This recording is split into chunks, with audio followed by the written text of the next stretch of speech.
Hello everyone, good morning all of you. This is Dr. Sudarshan Samaj, your PhD Assistant Professor, Department of Zoology, Kalasasya Rasika Mahavidyalaya, your zoology companion, and welcome to my lecture. In the last lecture, we also completed the classification of protozoa. In the classification of protozoa, we have seen some parts of the classification of protozoa. In that, we also completed the first subphylum, that is the half part of the subphylum Sarcomastigopora.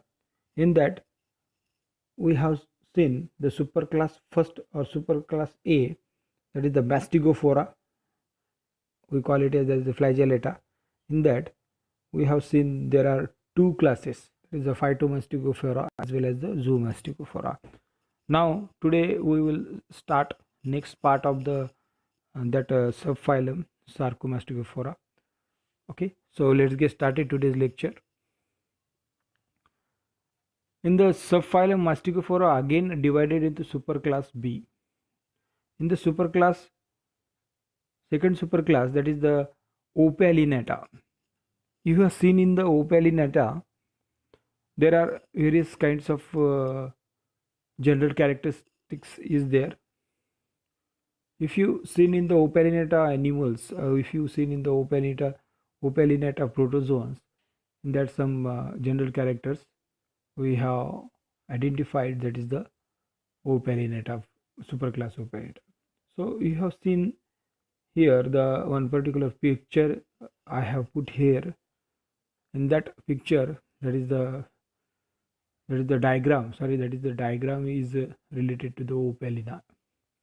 Okay, so Opalina, you have seen here the first general characteristics: the body covered by cilia like flagella.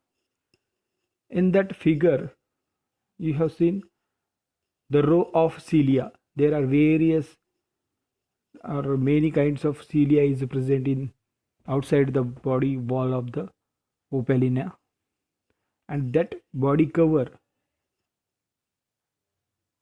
it will be helpful for the locomotion. It means the cilia is the locomotory organ of the Opalinata.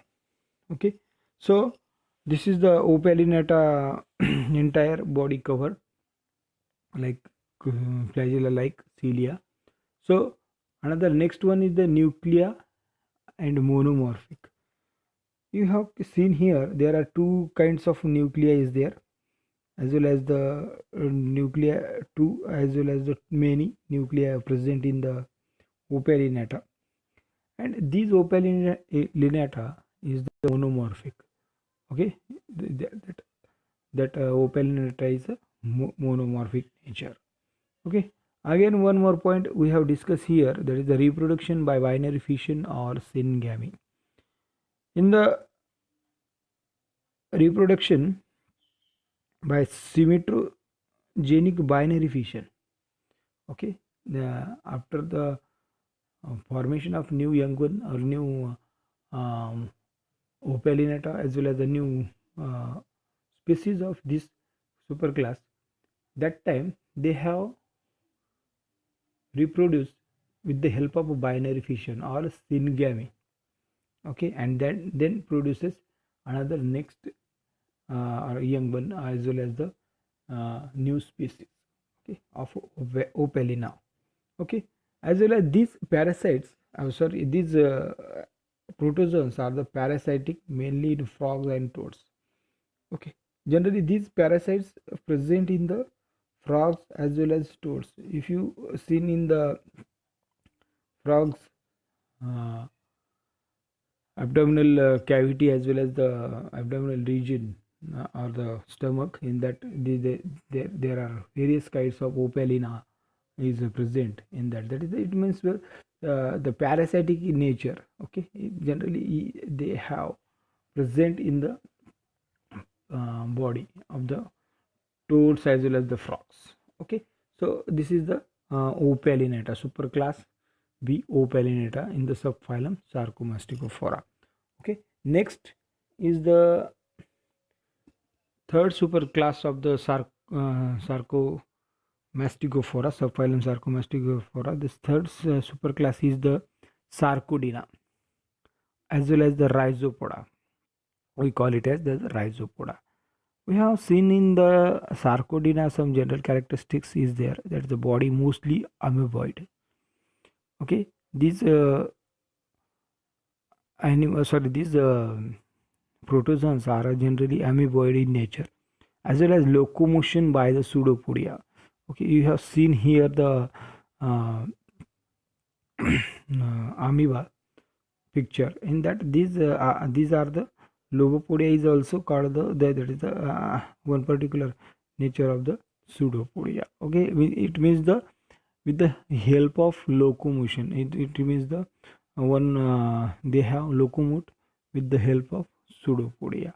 Okay, and the superclass Sarcodina nutrition, you have seen the holozoic as well as the saprozoic.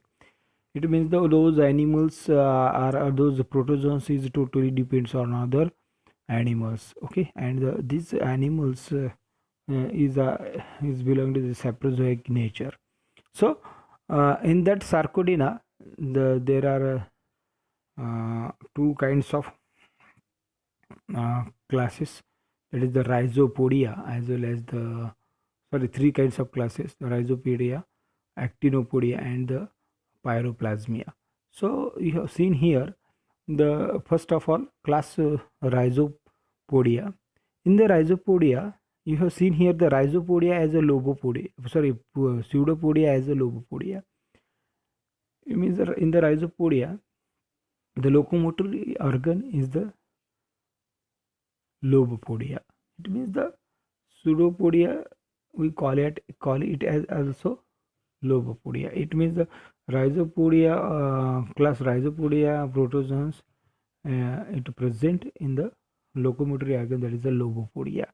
Okay, as well as the Philopodia or Reticulopodia and axial filaments also present in that animals. Okay, you have seen here the Philopodia, the second figure of the picture. You have seen here the Philopodia is the basal in region, as well as the Lobopodia in the amoeba. First figure, the Lobopodia is the upper region. Okay, so upper region you have seen in that figure.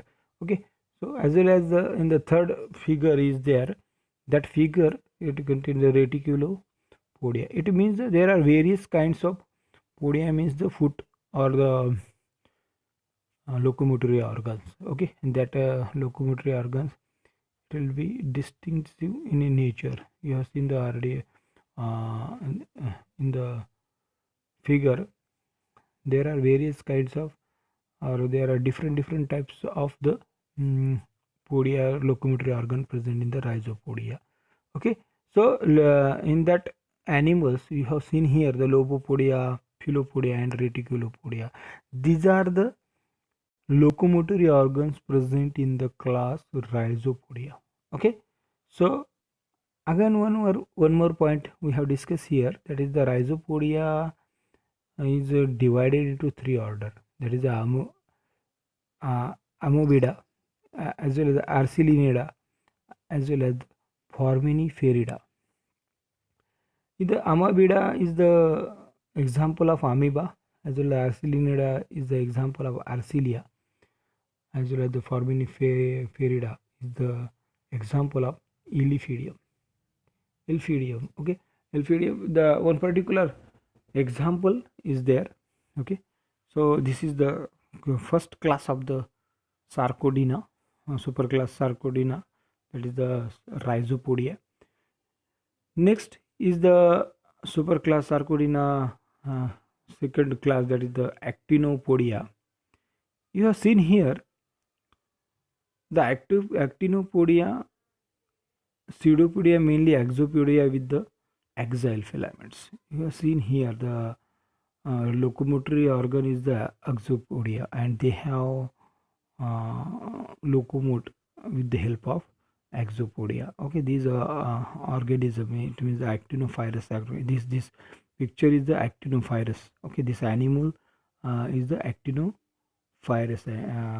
protozoans, and that protozoans it will be locomote with the help of exopodia. Okay, you have seen in that figure, that is the exopodia. Okay, as well as the axial filaments is there, that is the central axis. Okay, and this body is a spherical body. You have seen the spherical in nature, or spherical type of body. Actinopodia's body is the spherical. Okay, so this is the second class, the actinopodia. Third class is the pyroplasmia. Generally these pyroplasmia, generally these protozoans are parasitic in nature, and these parasites are generally present in the RBC in all vertebrates. Okay, in vertebrates, in the red blood cells. You know, there is the one particular pyroplasmia is present in the RBC in vertebrates. Okay, so this is it for today. We have seen that is the uh, first is the Opalinata, superclass Opalinata. After that, the um, superclass Sarcodina. In that, there are three classes we have seen today. So, first is the one particular Rhizopodia, and after that, the Actinopodia, and last one is the Pyroplasmia. So, this is it for today. Thank you very much.